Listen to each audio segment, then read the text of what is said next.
உங்களுக்கு இந்த மாதிரி ஒரு வீடியோ வேணும்னா கண்டிப்பாக சொல்லுங்கள். கொஞ்சம் நல்ல முத்தந்து வரைக்கும் நமக்கு பறிச்சுக்கலாம். ஸோ நம்ம ஆன் பண்ணியாச்சு. 4 மினிட்ஸில் வந்து ஆட்டோமேட்டிக்காக ஆஃப் ஆகிடும்.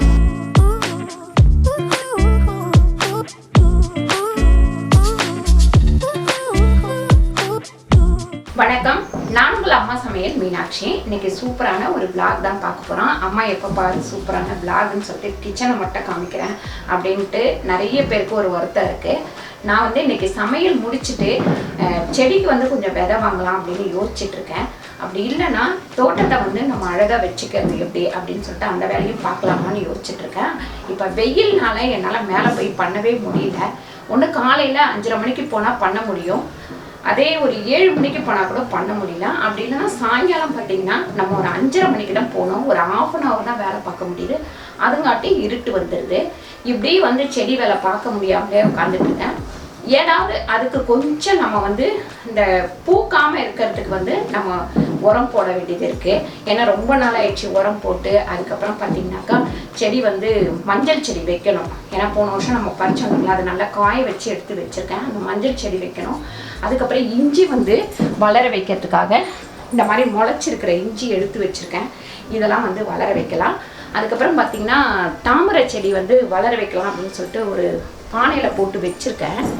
இதில் வந்து போட்டு வச்சுருக்கேன். நேற்று தண்ணி மாற்றினேன், இன்றைக்கி இன்னும் மாற்றலை. இது தண்ணி மாற்றி ஒரு முறை வந்து நம்ம தண்ணி மாற்றி வைக்கணும். அப்போ தான் அது வந்து நல்லா முளைக்கும். இப்போ தான் வந்து கொஞ்சம் அப்படி பெருசாக இருக்குது விதை, இன்னும் வெளியில் வரல. 2 நாள் தான் ஆகுது நான் போட்டு வச்சு. அதனால் இது நல்லா வெளியில் வந்தேனே இந்த வாட்டி இந்த வீடியோ கண்டிப்பாக போடுறேன். அதுக்கப்புறம் இந்த மாதிரி சிமெண்ட் தொட்டி வந்து நான் செஞ்சு ரெடி பண்ணி வச்சுருக்கேன். கிட்டத்தட்ட 3 நாள் ஆச்சு. இந்த வீடியோ வந்து அம்மா வீட்டு சமையலில் கண்டிப்பாக வரும். ஏன்னு கேட்குறீங்க, இது நான் அதுக்காகவே ரெடி பண்ணேன். நம்ம வீட்டுக்குள்ளே செடி வைக்கிறோம், அப்படி இல்லை இப்படி வாசலில் வைக்கிறோம் அப்படின்னாக்கா இந்த மாதிரி நம்ம வீட்டிலே ரெடி பண்ணிக்கணும். இதுக்கு பெருசாக ரொம்ப ஒன்றும் செலவாகல. கம்மியான ஒரு மூட்டை மணல், அப்புறம் சிமெண்ட் வந்து ஒரு 15 கிலோ வாங்கினேன். அதில் இன்னும் மீதி இருக்குது. 3 தொட்டி வந்திருக்கு. அது எப்படி பண்ணேன்னு சொல்லிவிட்டு இன்னும் ஒரு 2-3 நாள் ஆகும் அம்மா வீட்டு சமையலில் போடுறதுக்கு. ஏன்னா இதை ரெடி பண்ணிவிட்டு இதில் நம்ம பெயிண்ட் பண்ணி அழகுபடுத்தணும். அதுக்காக 2-3 நாள் ஆகும் அந்த வீடியோ போடுறதுக்கு. அதுக்கப்புறம் நீங்கள் அதை போய் பாருங்கள். உங்களால் கண்டிப்பாக முடிஞ்சால் பண்ணுங்கள். இந்த மாதிரி இன்றைக்கி வந்து மீன் குழம்பு, மீன் வறுவல், மட்டன் வந்து தொக்கு மாதிரி வைக்க போகிறோம். வாங்க பண்ணுவோம், எப்படி பண்ணுறதுன்னு பார்க்கலாம். ஃபஸ்ட்டு வந்து இந்த மட்டன் எடுத்துக்கலாம். தண்ணி வடிச்சிருவோம். நல்லா கழுவிட்டேன், தண்ணி நல்லா வடிச்சிருவோம். ஆல்ரெடி நான் மஞ்சத்தூள், உப்பு எல்லாமே போட்டு கழுவி வச்சுட்டேன். இப்போ வந்து நம்ம குழம்பு மசாலா, நம்ம நார்மலாக குழம்புக்கு போடுவோம் இல்லைங்களா, அந்த மிளகாத்தூள் வந்து ஒரு 3 ஸ்பூன் அளவுக்கு சேர்த்துக்கலாம். அதுக்கப்புறம் கொஞ்சமாக மஞ்சத்தூள், ஒரு 1/4 டீஸ்பூன் அளவுக்கு மஞ்சத்தூள் சேர்த்துப்போம். கல்லுப்பு 1 ஸ்பூன், கல்லுப்பு 1 ஸ்பூன் அளவுக்கு, இஞ்சி பூண்டு பேஸ்ட்டு 1 ஸ்பூன், தயிர் போட்டுக்கலாம். இது எல்லாத்தையும் நல்லா நம்ம மிக்ஸ் பண்ணி ஒரு 1 hour ஊறட்டும். நல்லா இது வந்து ஊறட்டும். மீன் குழம்புக்கு தேவையான அளவு உப்பு வந்து 1/2 ஸ்பூன் கல்லுப்பு, புளி வந்து ஊற வச்சுருக்கேன், 100 கிராம் புளி ஊற வச்சுருக்கேன். இதோடு சேர்த்து நல்லா கரைச்சி எடுத்துக்கலாம். நல்லா நம்ம இதில் வடிகட்டிக்கலாம். 2வது தண்ணி ஊற்றி நல்லா புளியை கரைச்சி எடுத்துப்போம். குழம்புக்கு நம்ம வந்து குழம்பு மிளகாத்தூள் நம்ம ஒரு 5 ஸ்பூன் போட்டுக்கலாம். வெறும் மிளகாத்தூள் ஒரு 1/2 ஸ்பூன் போட்டுக்கலாம். தக்காளி வந்து இதில் போட்டு கரைச்சிக்கலாம். நம்ம நல்லா கை வச்சு கரைச்சிக்கோங்க. நான் வந்து ஒரு 7 ஸ்பூன் அளவுக்கு எண்ணெய் ஊற்றிருக்கேன் மீன் குழம்புக்கு. நல்லா வந்து எண்ணெய் காயட்டும். கடுகு சேர்த்துக்கலாம். ஒரு 1/2 ஸ்பூன் தான் நான் கடுகு சேர்த்துருக்கேன். அதே மாதிரி 1/2 ஸ்பூன் வெந்தயம், 1/2 ஸ்பூன் உளுந்து, கருவேப்பிலை. 3 வெங்காயம் வெட்டி வச்சுருக்கேன். அந்த வெங்காயத்தை சேர்த்து நல்லா வதக்கிக்கலாம். அதனால் ஒரு 1/2 ஸ்பூன் எண்ணெய் ஊற்றிக்கலாம். இது வந்து மட்டனுக்கு நம்ம மசாலா வந்து வறுத்துக்கலாம். சோம்பு 1 ஸ்பூன், 1/2 ஸ்பூன் ஜீரகம், 1 ஸ்பூன் மிளகு, 1 பீஸ் சுருள் பட்டை, நட்சத்திர பட்டை 1, ஏலக்காய் 1, அதுக்கப்புறம் கல்பாசி ஒரே ஒரு சின்ன பீஸு, பிரிஞ்சி இலை. இதில் பெரிய வெங்காயம் வந்து 1 நறுக்கி வச்சுருக்கேன், அதையும் இதில் சேர்த்துப்போம். நீங்கள் வந்து நம்ம சின்ன வெங்காயம் சேர்க்கறதுனாலும் இதில் வந்து நம்ம சேர்த்துக்கலாம். அதனால் ஒரு 2 தக்காளி நறுக்குனது இதில் போட்டு வதக்கிக்கலாம். அப்புறம் இந்த இரும்பு கடாய் வந்து நான் வந்து நிறைய உங்களுக்கு யூஸ் பண்ணி காமிச்சிருக்கேன். இது பார்த்தீங்கன்னா உங்களுக்கு நல்லா வந்து மெலிசாகவும் இருக்குது, அதாவது நல்லா தீயாத அளவுக்கும் நமக்கு வரும். சீக்கிரம் சூடு ஏறக்கூடிய ஒரு இரும்பு பாத்திரம். நல்லா பாருங்கள், சைனிங்காகவும் இருக்குது. இது நீங்கள் வாங்கினீங்கன்னா பழக்கணும் அப்படின்றதுலாம் அவசியம் கிடையாது. இதில் பார்த்தீங்கன்னா நம்ம வந்து வாங்கிட்டு உடனே சோப்போ இல்லை சபீனாவோ போட்டு நல்லா தேய்ச்சிட்டு நல்லா கழுவிட்டு லைட்டாக எண்ணெய் தடவிட்டு அப்படியே சமைக்க ஆரம்பிக்கலாம். இதோட லிங்க் வந்து நான் கீழே கொடுத்துருக்கேன். உங்களுக்கு இது கம்ஃபர்டபுளாக இருந்தால் கண்டிப்பாக போய் வாங்கிக்கணும். நல்லா கரைச்சி வச்சுருக்கேன். புளி, மிளகாத்தூள், அதுக்கப்புறம் பார்த்தீங்கன்னாக்கா தக்காளி இதெல்லாம் கரைச்சி வச்சுருக்கேன். இந்த மாதிரி மீன் குழம்பு வச்சோம்னா ரொம்ப சூப்பராக இருக்கும். இதை ஆல்ரெடி நான் உங்களுக்கு வச்சு காமிச்சிருப்பேன், கிராமத்து மீன் குழம்பு அப்படின்னு சொல்லிட்டு. நல்லா இதை மூடிடுவோம், கொதிக்கட்டும். அதுக்கப்புறம் பார்த்தீங்கன்னா இந்த பாத்திரம் வந்து கிவ்அவே கொடுத்துட்ருக்காங்க. ஃபஸ்ட்டு கிளிக் பண்ணி வாங்குகிற 5 பேருக்கு வந்து கிவ்அவே கொடுக்குறாங்க. இது வந்து எனக்கு தெரிஞ்சு இந்த பாத்திரம் எல்லாமே கொஞ்சம் நல்லாவே இருக்குது. நான் உங்களுக்கு ஏற்கனவே தெரியும், நிறைய நான் இரும்பு பாத்திரத்தில் நல்லா யூஸ் பண்ணிகிட்ருக்கேன். அதுக்கப்புறம் நீங்கள் வந்து நான் யூஸ் பண்ணுற அலுமினிய கடாயை பற்றி கொஞ்சம் சொல்லுங்கம்மா அப்படின்னு சொல்லியிருக்கீங்க. இந்த கடாய் கிட்டத்தட்ட நான் எல்லா கடாயுமே நான் யூஸ் பண்ணிகிட்ருக்கேன். அந்த அலுமினிய கடாய் எல்லாமே 20-25 வருஷம் ஆகுது.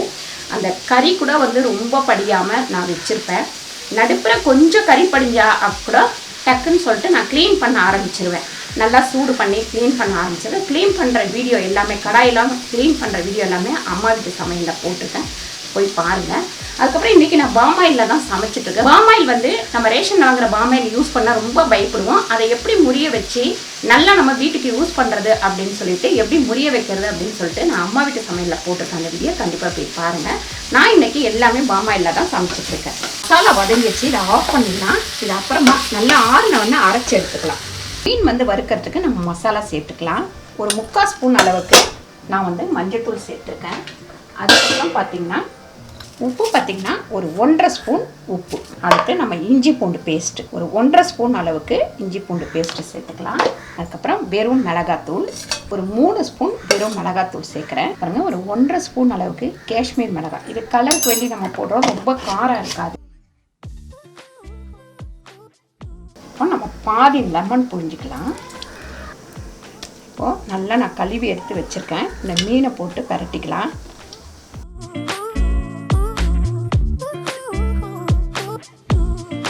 இந்த மசாலா வந்து ஒரு 1 ஹவர் ஊறட்டும். நல்லா குழம்பு வந்து நல்லா கொதிச்சிருச்சு. இப்போ வந்து நம்ம மீன் போட்டுக்கலாம். இது வந்து கோலா மீன். இது சின்ன சின்னதாக கட் பண்ணி வாங்கிட்டு வந்துட்டேன். இங்கே வந்து ஆயிலை இதை அப்படியே மூடி வச்சிடலாம். பாருங்கள், ப்ளவுஸுக்கு வந்து கையில் வரும் இல்லைங்களா டிசைனு, அதை வந்து இவளே வந்து யோசித்து பண்ணிகிட்ருக்காப்புல. காமி நல்லா தூங்கிட்டு இருந்தது. நைட் ஷிஃப்ட் வேலை செய்யணும். சரி, இருந்தாலும் இது வந்து ஆர்வத்தில் ஜெயந்தி வந்து நிறைய இந்த ஜிம்மிக்கை, அதுக்கப்புறம் வளையல், இது எல்லாமே பண்ணதை நீங்கள் பார்த்துருப்பீங்க, ஒரு வீடியோவில் காமிச்சிருக்கேன். உங்களுக்கு இந்த மாதிரி ஒரு வீடியோ வேணும்னா கண்டிப்பாக சொல்லுங்கள்.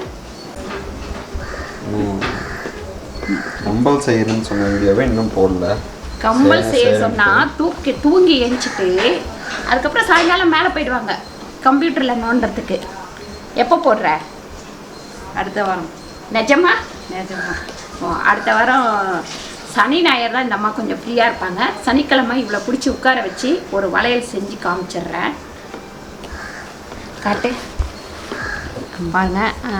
இந்த இதில் உள்ள டிசைன் வச்சு வரையெல்லாம் இல்லை, வரையாமல் அப்படியே போட்டுட்ருக்காப்புல.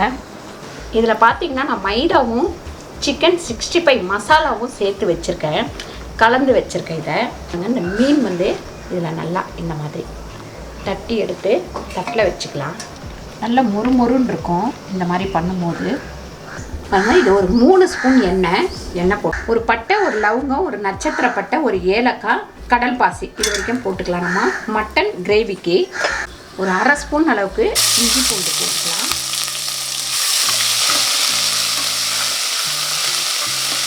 இப்போ மசாலா போட்டு வச்சுக்கிற இந்த மட்டன் வந்து இதில் சேர்த்துக்கலாம். மீன் பொரிச்சு எடுத்துக்கலாம். அதுக்கு எண்ணெய் ஊற்றிக்கலாம். பாருங்கள், இதுவும் இரும்பு பாத்திரம் தான். இதுவும் வந்து நமக்கு பதப்படுத்தி வந்திருக்கிறத தொட்டு நம்ம மீன் வறுக்கிறதுக்கெலாம் ரொம்ப நல்லாயிருக்கும். நம்ம இந்த பாத்திரமும் யூஸ் பண்ணும்போது ஃபஸ்ட்டு பார்த்திங்கன்னா கொஞ்சம் நல்லா கழுவிட்டு அதுக்கப்புறம் சபீனா வச்சு நல்லா தேய்ச்சிட்டு அதுக்கப்புறம் மறுபடியும் நல்லா கழுவிட்டு ஆயில் வந்து கொஞ்சோண்டு தடவி வச்சுட்டு அதுக்கப்புறம் அப்படியே ஸ்ட்ரெயிட்டாக நீங்கள் யூஸ் பண்ணலாம். ஆனால் எந்த ஒரு இரும்பு பாத்திரமாகட்டும் எந்த பாத்திரமாகட்டும் நல்லா வந்து ஃபஸ்ட்டு கழுவிடணும். ஒரு முறைக்கு 2-3 முறை கழுவிட்டோம் அப்படின்னா நல்லாயிருக்கும்.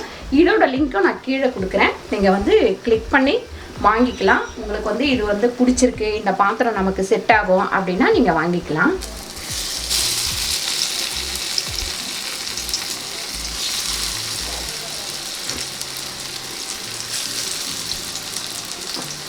மீன் குழம்பு வந்து ரெடி ஆயிடுச்சு, எடுத்து ஊற்றி வச்சுக்கலாம்.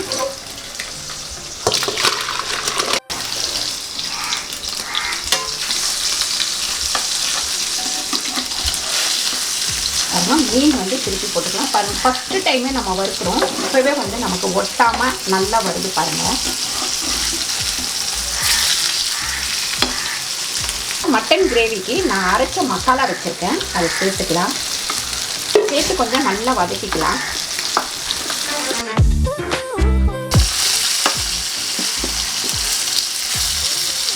நல்லா மொறுமொறுன்னு சூப்பராக வந்துடும்.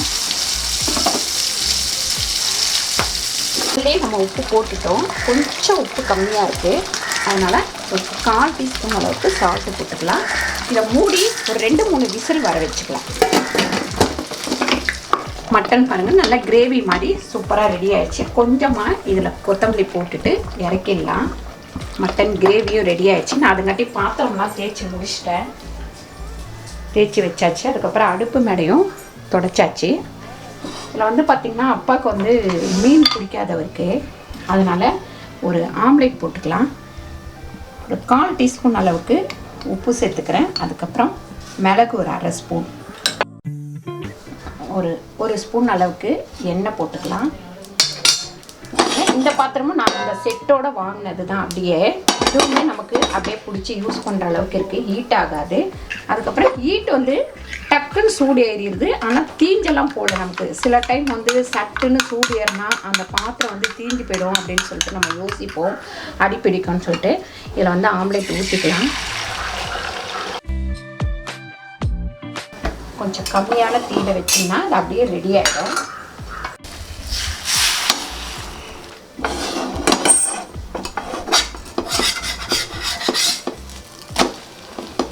அதுக்கப்புறம் இந்த 2 பிளேட் வாங்கினேன். நம்ம யாராவது வந்தாங்கன்னா இந்த மாதிரி பிளேட்டில் வந்து எல்லாம் தனித்தனியாக வைக்கிறதுக்கு பதில் இதுலேயே வச்சு சர்வ் பண்ணிடலாம்.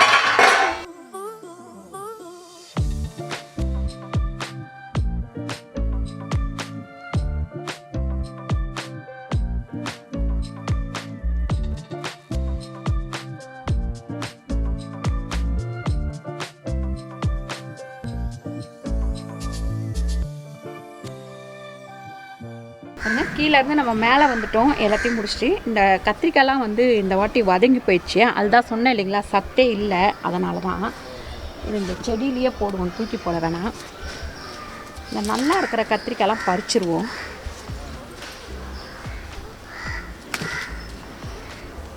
இது சின்னதுலேயே பறிச்சாதான் நல்லாயிருக்கும். கையில் முள் தான் குத்துது. கச்சக்க பச்சை மிளகா. நம்ம அதை பற்றி டவுட் கேட்டிருந்தாங்க, ஒரு குழந்தை ஸ்கூல் பாப்பாக்குள்ளே கால் பண்ணி கேட்டிருந்தது. என்ன கேட்டாங்க? உங்கள் வீட்டில் மட்டும் இவ்வளோ பச்சை மிளகாய் எப்படி வளருது அப்படின்ட்டு. ஒன்றும் இல்லை, நான் அதான் ஆல்ரெடி சொல்லியிருந்தேன் இல்லைங்களா, நம்ம மசாலா ஐட்டம்ஸ் எல்லாம் வறுத்து அரைக்கிறோம். மேலே கொண்டு வந்து காய வைக்கும் போது அந்த விதையை ஒரு தொட்டியில் கொட்டிட்டு வர அப்பா, கொட்டினோடனே அது நல்லா வளர்ந்ததுக்கப்புறம் மறுபடியும் அதை ஒரு 20-25 நாள் கழித்து அதை எடுத்து வேறு தொட்டியில் நட்டு வச்சுருவேன். நட்டு வச்சுட்டு நம்ம எப்பவும் போடுற உரம் தான், காய்கறி உரம் தான் போடுறேன், வேறு எதுவுமே போடலை. நான் இந்த வாட்டி உரம் கூட போடாமல் வளர்ந்துட்டுருக்கு இந்த பச்சை மிளகா. எவ்வளோக்குள்ள எனக்கே கொஞ்சம் ஆச்சரியமாக தான் இருக்குது, எவ்வளோ பச்சை மிளகான்னு பாருங்கள். கொஞ்சம் நல்லா முத்தந்து வரைக்கும் நமக்கு பறிச்சுக்கலாம், மீதியெல்லாம் வந்து அப்புறமா பறிக்கலாம். நல்லா முத்தனதுக்கப்புறம் பறிப்போம். இந்த பாருங்கள், இங்கே சடையாக ஒரு மிளகா, கண்ணுக்கே தெரியாது. மிளகா செடியில் மிளகாய் இருந்ததுன்னா பறிக்கவே கண்ணு தெரியாது.